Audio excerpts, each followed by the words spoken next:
So many times there's people that asking this dichotomous questions, this if or yes or no, on or off, good or bad. And this is this dualistic thinking where there's only a right and a wrong response.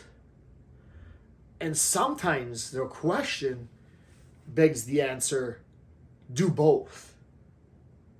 And sometimes that is not a viable response. Maybe there is some limitations or something that is going on that does not allow you to do both wherever it comes to this question. So someone might ask, Mauro, what's better, to do your nutrition, to focus on your nutrition, or get your workout in? Get your sleep in, or make sure your nutrition is on track? Do your cardio, or do your strength training? I mean, most of the time, the answer would be do both. Try to do both if it's possible. But yes, there are some trade-offs. We've spoken about this before.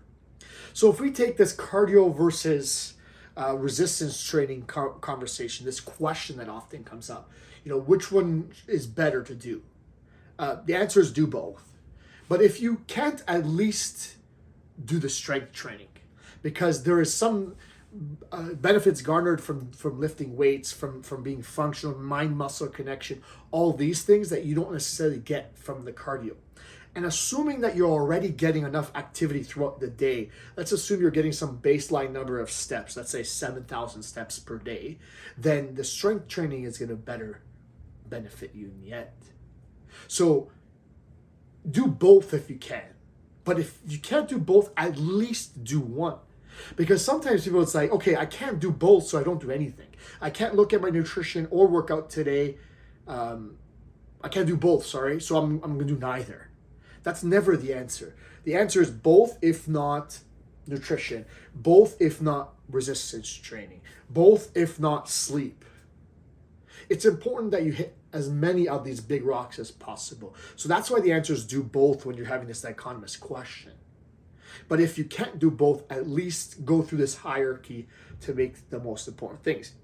And if we could just quickly review back to the hierarchy of fat loss, the bottom two, let's say, foundational pieces as you build up this pyramid is making sure that you're in a calorie deficit, caloric balance.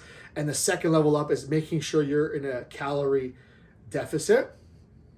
And we make a little bit of a joke because in both cases, nutrition is probably the two most important pieces of foundation for your eventual fat loss goal. And if we want to make it a little bit more nuanced and a little bit less comical, maybe first making sure you're in a calorie deficit, second, make sure you're hitting enough protein.